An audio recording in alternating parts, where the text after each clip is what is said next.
जय गुरु जी, शुक्राना गुरु जी, अनंतम अनंतम शुक्राना गुरु जी। ओम नमः शिवाय, शिव जी सदा सहाय। ओम नमः शिवाय, गुरु जी सदा सहाय। गुरु जी के चरणों में कोटि कोटि प्रणाम और सारी संगत जी को जय गुरु जी। संगत जी, गुरु जी ने हमें माध्यम बनाया है आपके लिए कि हम लोग गुरु जी के सत्संग आप लोगों के जो होते हैं उन्हें और दूसरी संगत जी तक पहुँचाएँ। ये सेवा बख्शी है आप लोगों के लिए। तो संगत जी, आप अपना सत्संग लिख कर या रिकॉर्ड करके व्हाट्सएप या जीमेल पर भेज सकते हैं। आपका सत्संग भी दूसरे संगत जी के साथ ज़रूर शेयर किया जाएगा। और संगत जी, गुरु जी कहते हैं सत्संग सुनने वाले का भी भला, सत्संग सुनाने वाले का भी भला। तो संगत जी, सत्संग को पूरा सुने, अच्छा लगे तो दूसरी संगत जी के साथ सत्संग को शेयर करें, ताकि और जो संगत हैं उनके कुछ सवाल होंगे उनको आपके माध्यम से, सत्संग के माध्यम से उनके जवाब मिल सके। तो देर ना करते हुए सत्संग को शुरू करते हैं। जय गुरु जी। जय गुरु जी, शुक्राना गुरु जी। प्यारी संगत को भी जय गुरु जी। ओम नमः शिवाय, शिव जी सदा सहाय। ओम नमः शिवाय, गुरु जी सदा सहाय। मुझे बहुत समय से मैसेज आ रहा था अपना सत्संग शेयर कर। मैं अपना छोटा सा शुक्राना सत्संग शेयर कर रही हूँ। मुझसे कुछ गलती हो गई हो तो प्यारे गुरु जी और प्यारी संगत जी मुझे माफ़ कर देना। एक बार मैं अपने पापा को डॉक्टर को दिखाने गई। डॉक्टर ने कुछ टेस्ट करवाए। टेस्ट रिपोर्ट से डॉक्टर को कैंसर का डाउट हुआ। हम सब बहुत डर गए। मैं भगवान शिव को बहुत ही मानती हूँ और भगवान से प्रार्थना करने लगी। मैं बड़े मंदिर तो गई थी, पर गुरु जी के साथ मेरा इतना कनेक्शन नहीं था। फिर डॉक्टर ने बोन मैरो बायोप्सी करवाने को कहा। हमने बायोप्सी करवाई, जिससे हमारा डाउट क्लियर हो गया। रिपोर्ट नॉर्मल आई। हमने भोलेनाथ का बहुत शुक्राना किया, जो शिव जी के रूप में हमारे प्यारे गुरु जी हैं। अनंतम अनंतम शुक्राना मेरे गुरु का, जो मेरे पापा को लाइफ ब्लेस की। मैं जब भी अपने घर से बाहर जाती हूँ तो मुझे बहुत सी बटरफ्लाई दिखती है, और मेरे घर में भी बहुत सी बटरफ्लाई आती है। बहुत सी कार में ब्लेसिंग ऑलवेज गुरुजी लिखा दिखता है। मुझे बहुत अच्छा लगता है। गुरुजी अपनी प्रेजेंस फील करवाते हैं। जय गुरु पा, शुक्राना पा। संगत जी, मैंने एक बार दूर से पिकॉक देखा। मुझे कुछ डाउट हुआ कि ये पिकॉक है कि नहीं। तो मैंने गुरुजी से बोला, अगर ये पिकॉक है तो मुझे मैसेज में बता देना। थोड़े आगे गई तो गुरुजी ने सच में 2 पिकॉक दिखा दिए। जो मेरे मन में थॉट आया, उसका आंसर भी गुरुजी ने इंस्टेंट ही दे दिया। जय गुरु पा, शुक्राना पा। मैं अपना सत्संग यहीं पर विराम करती हूँ। जय गुरु जी, शुक्राना गुरु जी। जय गुरु जी सत्संग जी। मैं अपना शुक्राना सत्संग शेयर कर रही हूँ। गुरु जी के चरणों में कोटि कोटि प्रणाम और सारी संगत को जय गुरु जी। मैं अपने शुक्राना सत्संग को गुरु जी के महामंत्र से शुरू करूँगी। ओम नमः शिवाय, शिव जी सदा सहाय। ओम नमः शिवाय, गुरु जी सदा सहाय। सारी संगत को जय गुरु जी। संगत जी, मुझे एक दिन रात में मैसेज आया गुरुजी का कि बेटी, तेरी बेटी के ऊपर बहुत बड़ा संकट है, तू उसका ध्यान रख, उसके लिए कल का दिन भारी है। और संगत जी, मैं दूसरे दिन सुबह अपनी बेटी को लेके मार्केट गई सब्ज़ी लेने के लिए। और जो मेरे अंकल जी थे, तो मैं बहुत सुबह सुबह गई थी, तो मैं अपने अंकल जी से बोल के गई कि आप हमें लेने आ जाना, हम दोनों जा रहे हैं। तो संगत जी, मैंने सब्ज़ी खरीद के अपने अंकल जी को फ़ोन किया कि अब आप आ जाइए लेने के लिए। तो मैं और मेरी बेटी अंकल जी का इंतज़ार कर रहे थे। तो जैसे ही मेरे अंकल जी हमें लेने आए, और मैंने नहीं देखा लेकिन मेरी बेटी ने देख लिया, तो वो दौड़ के रोड क्रॉस करने लगी। इतने में ही एक बाइक वाले ने मेरी बेटी को टक्कर मार दी।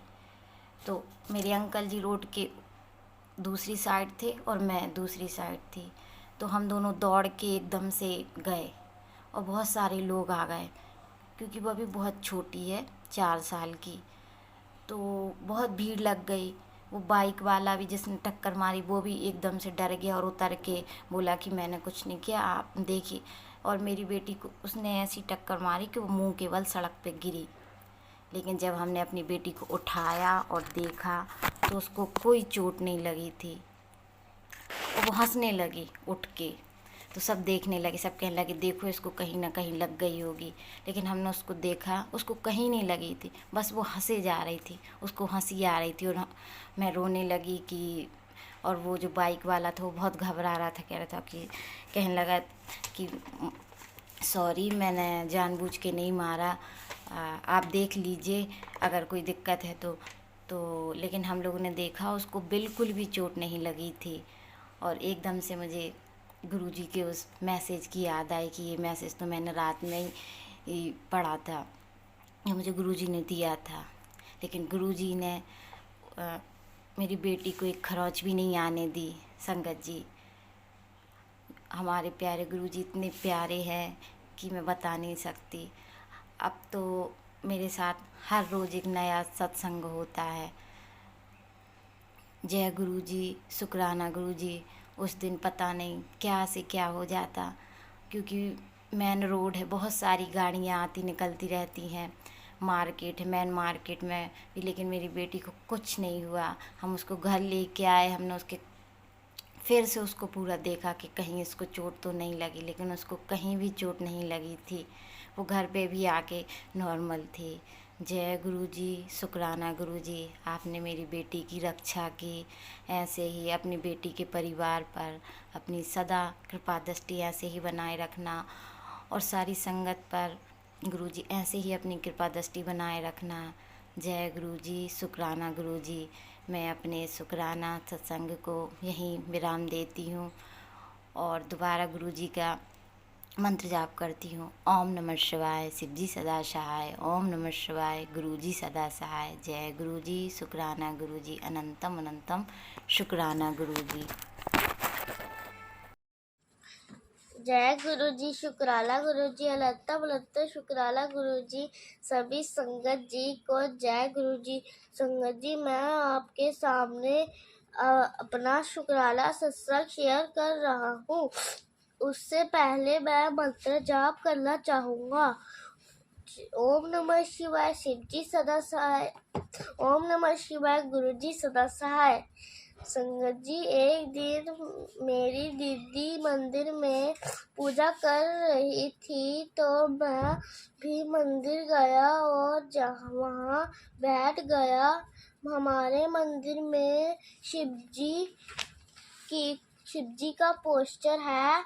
जैसे ही मैंने उनको देखा तो मुझे ऐसा लगा कि उन्होंने अपनी पलकें चिपकाई, तो गुरुजी ने मुझे अपने दर्शन दिए। जय गुरुजी, शुक्राला गुरुजी, अनंतम अनंतम शुक्राला गुरुजी। जय जय गुरुजी, शुक्र लख लख गुरुजी, वाह वाह गुरुजी, शुक्राला गुरुजी।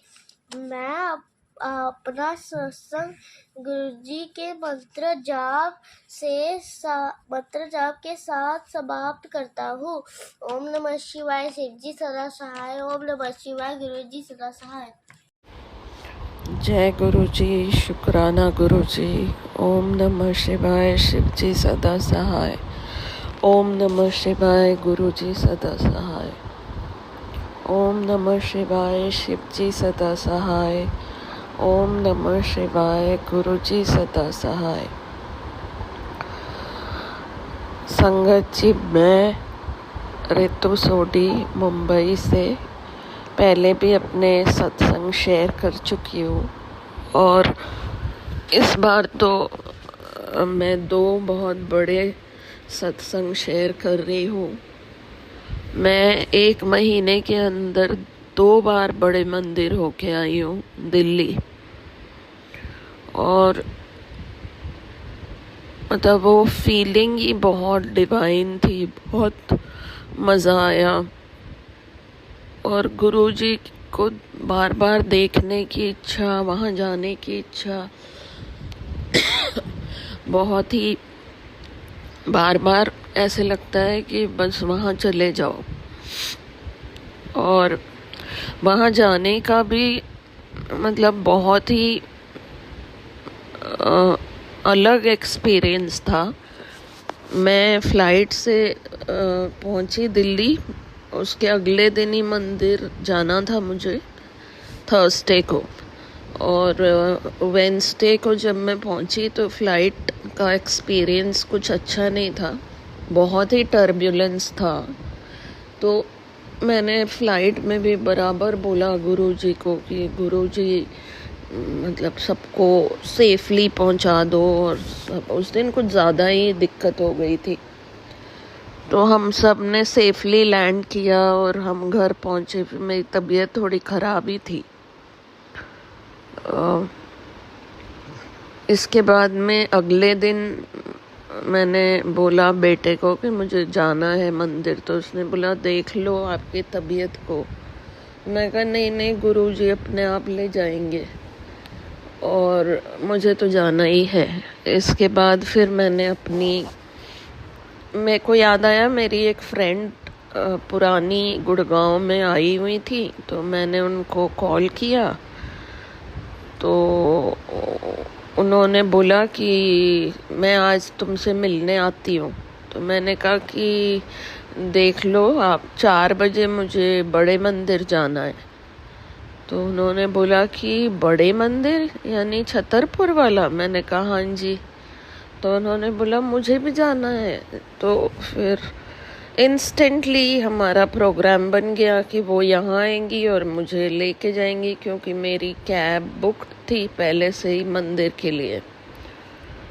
फिर थोड़ी देर बाद उनका फ़ोन आया कि अगर कैब कैंसिल हो सकती है तो करा दो, मेरे घर की साइड से मंदिर पास में है, तो मैं तुम्हें भेज देती हूँ ड्राइवर, तुम इधर आ जाओ। तो मैंने वैसा ही किया। इसके बाद हम लोग वहाँ मंदिर पहुँचे और मतलब बहुत अच्छे से, बाहर इतनी गर्मी और अंदर इतना अच्छा लग रहा था, ठंडी हवा चल रही थी। और जबकि भीड़ बहुत ज़्यादा थी, हमें चलना भी बहुत पड़ा। पर मुझे ऐसा लगता है कि मेरे पैरों में ना आर्थराइटिस की वजह से बहुत प्रॉब्लम होती है। तो मेरी फ्रेंड भी पहले मुझे देख चुकी हैं, तो वो बोलते तुम नहीं चल पाओगे। तो मैं कहा गुरुजी चला देंगे। और सच में मैं इतना लंबा लंबा चल के आराम से बिना थके अंदर गई, दर्शन किए। फिर मैं बाहर आई तो बहुत भीड़ थी, इसलिए हमने शटल सेवा भी नहीं ली और हम पैदल ही चल के बाहर आ गए। तो ये फर्स्ट टाइम मतलब ये हुआ। और उसके बाद से मेरे पैर का दर्द भी काफ़ी कम है। तो मुझे ये चीज़ काफ़ी अच्छी लगी कि गुरुजी हमारी हर चीज़ को सुनते हैं और वो अपने ही मेथड से हमें ठीक करते हैं। और बाद में जब हम कार में बैठे तो मेरी फ्रेंड ने बोला कि गुरुजी का मैसेज आया था कि तू चाय पीने मैं तेरे घर आऊँगा।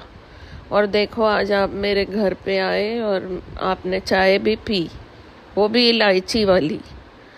तो मैंने कहा हाँ ये तो हुआ है। और मुझे मैसेज आया था कि तुझे बड़े मंदिर आना है तो मैं ज़रूर बुलाऊंगा। और मैंने ये भी बोला कि मतलब आप भी मेरे लिए एकदम गुरुजी बन के ही आए हो, क्योंकि मैं अकेले जाने से घबरा रही थी कि भीड़ बहुत होगी और मैं मैनेज नहीं कर पाऊंगी, ये है वो है। तो गुरुजी मेरे साथ किसी को भेजो ना, अकेले कैसे जाऊं। और देखिए मेरे साथ में उनका बेटा भी गया, मेरी फ्रेंड भी गई और हमने बड़े आराम से दर्शन किए। तो ये मतलब चीज़ें जो है ना गुरुजी की अमेजिंग है। और फिर मुझे एक दो दिन के बाद चंडीगढ़ जाना था। मेरे ससुराल में मेरा देवर ही है बस। मदर इन लॉ जब तक थी वो बहुत झगड़ालू थी, तो हमने फिर खुद को मतलब मुझे नहीं पसंद है लड़ाई झगड़ा करना, तो इसलिए मैंने डिस्टेंस ही बना लिया था। मेरे हस्बैंड की डेथ हो गई थी 2007 में, और उसके अगले दिन ही मेरे पापा की भी डेथ हो गई जब इन्होंने डेड बॉडी देखी तो मेरे हस्बैंड की।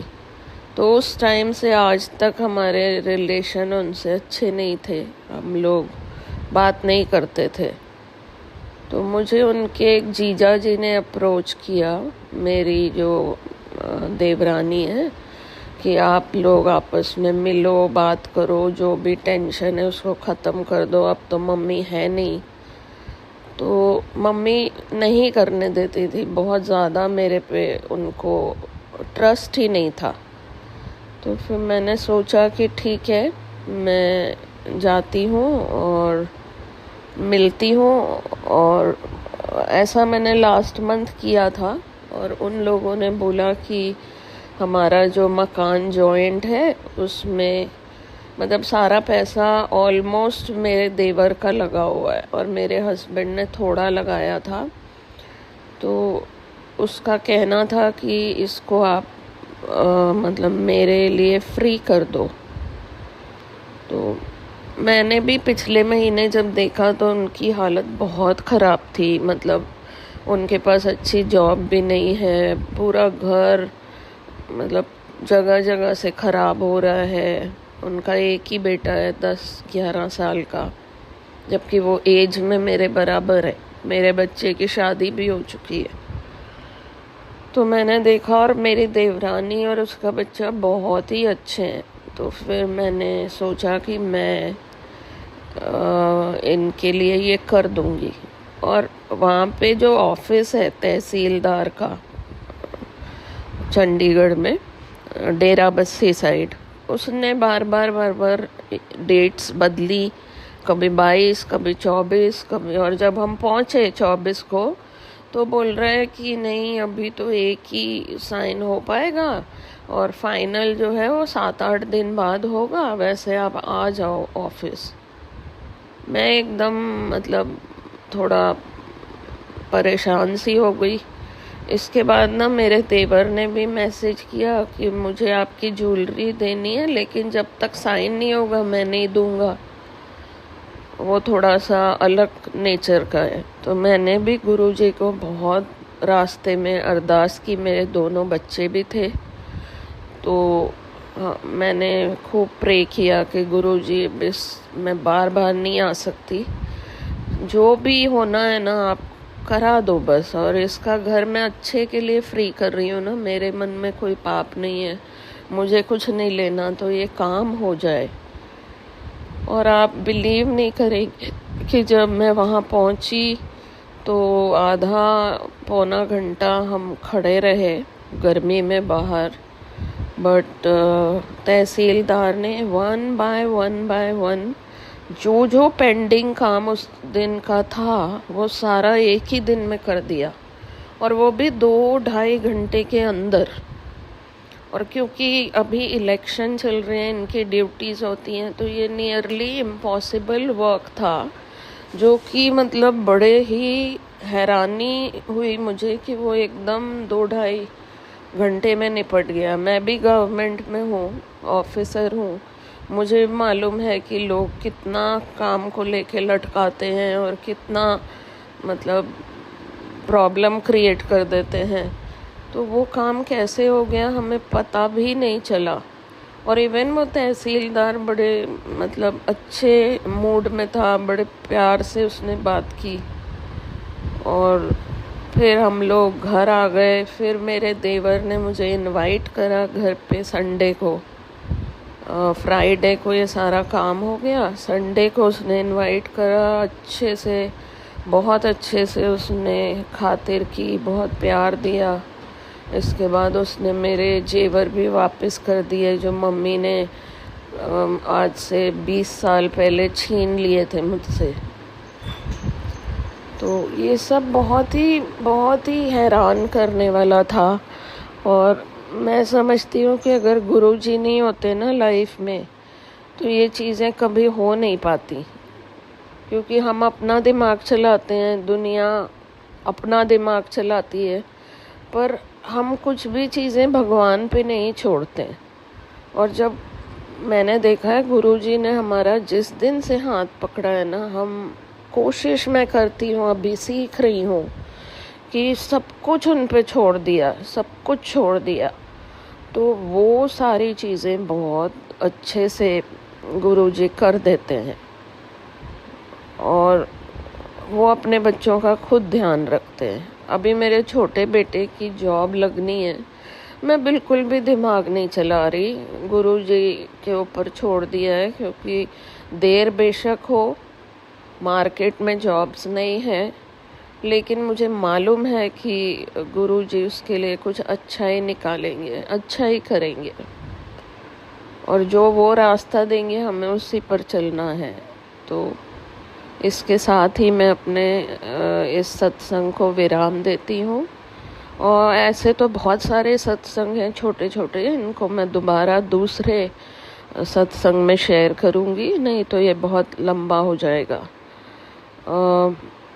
आप सब भी गुरुजी पर आँख बंद करके भरोसा करें और अपनी ज़िंदगी के बड़े छोटे सभी फैसले गुरुजी पे छोड़ दें, आपको जवाब ज़रूर मिलेगा। जय गुरुजी, शुक्राना गुरुजी।